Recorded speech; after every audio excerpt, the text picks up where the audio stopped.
शब्द और वाक्य विचार टॉपिक चल रहा है हिंदी ग्रामर में। शब्द पूरा कंप्लीट हो गया है। अब वाक्य पर फोकस करते हैं। वाक्य क्या होते हैं? शब्दों के सार्थक समूह को वाक्य कहते हैं, अर्थात ऐसा मेल जिससे अर्थ स्पष्ट होता हो। कई शब्द मिलते हैं, एक सार्थक समूह होता है, मतलब अर्थ होता है उसका। कोई लाइन तैयार हुई, उसका कुछ अर्थ है, वही वाक्य होता है। वाक्य के अंग कितने होते हैं? 2 होते हैं, उद्देश्य और विधेय। उद्देश्य में जिसके विषय में कुछ कहा जाए, ये उद्देश्य है, और उस उद्देश्य के विषय में क्या कहा जा रहा है, ये विधेय होता है। तो उद्देश्य और विधेय। जैसे मोहन पढ़ता है, मोहन उद्देश्य हो गया, मोहन के विषय में कहा जा रहा है, और पढ़ता है, ये विधेय हो गया। इसलिए मैं विद्यालय गया था, मैं उद्देश्य हो गया, अब विद्यालय गया था, ये विधेय हो गया। वाक्य के भेद क्या है? अब ये तो वाक्य के अंग थे। वाक्य के भेद क्या है? 3 तरह के होते हैं। दो तरह के भेद होते हैं, रचना के आधार पर और अर्थ के आधार पर। अब रचना के आधार पर 3 भेद होते हैं।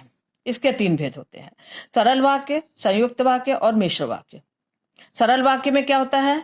बच्चे मैदान में खेलते हैं, इसमें एक ही कर्ता होता है जो कोई काम कर रहा है, कोई शब्द नहीं जुड़ता है, कोई दूसरा वाक्य नहीं जुड़ता है, सीधे सीधे एक लाइन कह दी जाती है, वही होता है सरल वाक्य। संयुक्त वाक्य में क्या होता है? इसका मतलब संयुक्त माने जोड़ा जाए, कोई चीज जोड़ा जाए। क्या जोड़ा जाए? इस तरह के अव्यय शब्द जोड़े जाते हैं। 2 शब्द सेंटेंस को मिलाने के लिए ये अव्यय शब्द जोड़े जाते हैं। जैसे 2 सेंटेंस यहाँ क्या है? बस छूट गई, मैं विद्यालय नहीं गया।